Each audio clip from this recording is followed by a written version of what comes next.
Hello, my Zim community. It's Diadem37 here, bringing you a new Apex Legends configuration. Now, you may have thought that the high velocity configuration was pretty accurate and good, but this new configuration, now having a PC and being able to play games on PC in their true mouse and keyboard format and seeing how I can bring that over to console, well, yeah, let's just say this new configuration is going to be the high velocity aimbot monstrosity. Are you guys ready? I know I am. So without further ado, let's jump into the in-game settings like always, and then we'll go over the in-app Zim Manager details. So let's jump right in, guys. I hope you're as excited as I am. All right, so the in-game settings here, most important to note, button layout's going to be on default, stick layout's going to be on default. I just use tap to interact. I don't like having a hold or anything like that, and actually most of the time it doesn't even work properly, and we're not going to get into that. Trigger dead zones are going to be on moderate. Menu cursor speed, guys, make sure that's bottomed out, or your looting configuration might not work properly. The field of view is going to be 110 for every single DPI value, so please keep that in mind.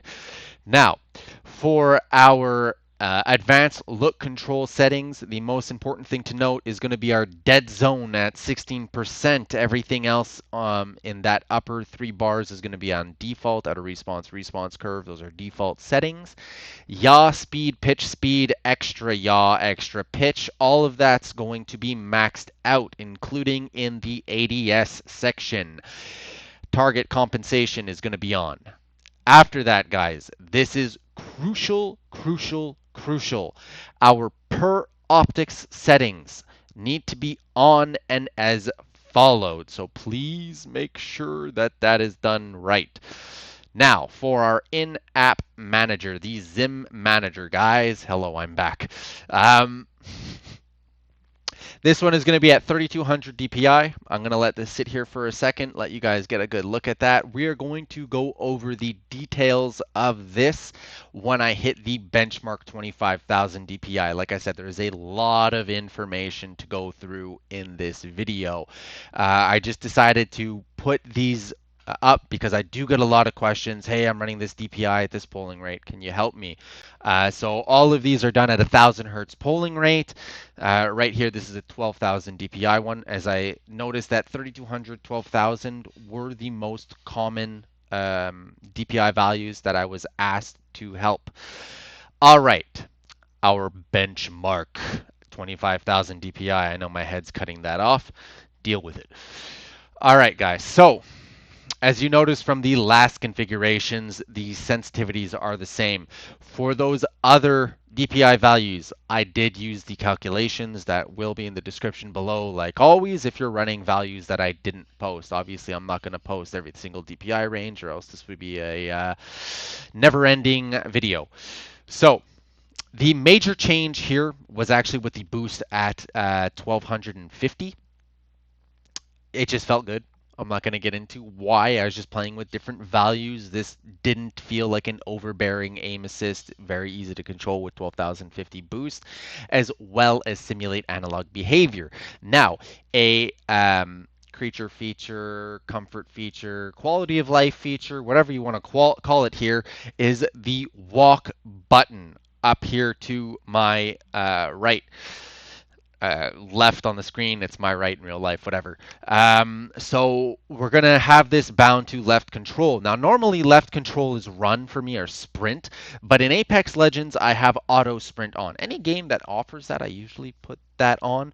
And it drove me nuts how if I turn auto sprint on, why does the sprint key not become a walk key? Okay, Well, Respawn, sorry, but screw you for not adding that feature in game. Zim Apex, thank you so much for allowing us to do this. So 75% is going to be the fastest walk speed you can engage in without running.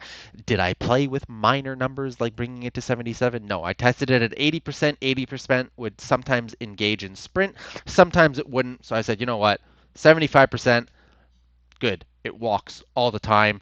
I thought that was fantastic. Simulate analog behavior here is really just, again, it's not to strengthen or weaken aim assist. It's so that when you're inside of that aim assist bubble, the game, the console is interpreting your movement correctly as an analog input, and that allows you to move much consistently, much better, much freer within an aim assist bubble. It also tricks the game. You're getting a little bit more bullet mag, better timing with your shots, and anyways, just I noticed little variations there. Now, the biggest change in this configuration is ADS. I have played extensively with the ADS because the hipfire was great. I never had issues after I found my correct boost and SAB settings. ADS or hipfire was fantastic. It was always the ABS. I noticed there was inconsistencies. Something like I'm on target hitting, and it's like I'm getting no reg after no reg. And then I clicked in. I did my research on the synchronize. Well, synchronize, guys, adds a delay every time you go from off.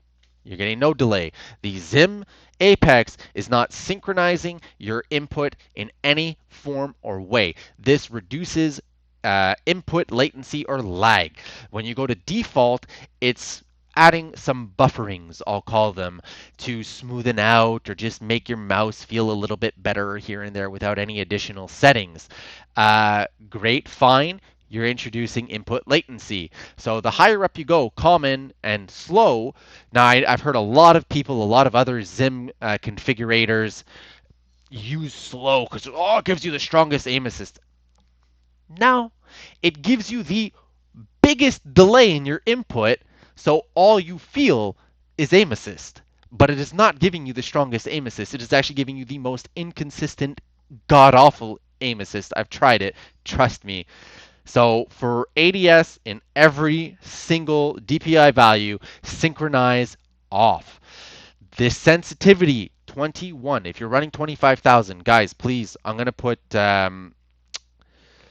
timeline stamps in the description below. So for your DPIs, make sure to click those. Use the sensitivity that I have given. If you go any higher because you think you want it to be faster, you are killing the aim assist. Just trust me on this. It's not like I spent 2 months doing this. So after this, sorry, I'm trying not to talk too much. We're already at 7 minutes and there's still gameplay to go over. Same thing, walk with left control and simulate analog behavior for the same reasons mentioned.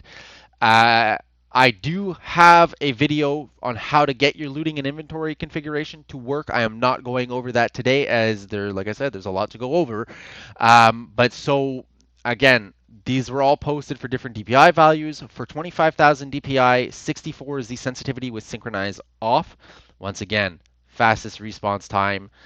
Smoothing at 20 because you are going to get jitters with that, and the boost at 1000. After this, we're going to go over my button mappings. I get this question asked all the time, and guys, I've heard you. I'm listening. I have listened. So once again, playing this on PC allowed me to adopt some of those button mappings to the Zim Apex. So the most important ones to note here, weapon switch. I actually stopped using the scroll wheel. It was too inconsistent. Sometimes it worked, sometimes it wouldn't work, and when I needed it to work and it didn't, I'd wind up dead. So we swapped that over to a button. 3 being perfect for my index finger. Right, I'm using E for action, R for reload. 3 is right on top of those, so I can still maintain a forward, backward, or left motion while lifting my index finger to 3. That is my swap weapon. TVGF. You'll notice it might represent a D-pad on your keyboard. I'm just mimicking that, and I actually did end up setting this up in the PC version the same way. So, G for grenade, F for fire mode, V extra ability, sure, whatever. No one ever uses that. I mean, unless you inspect your weapons and you like that little thing.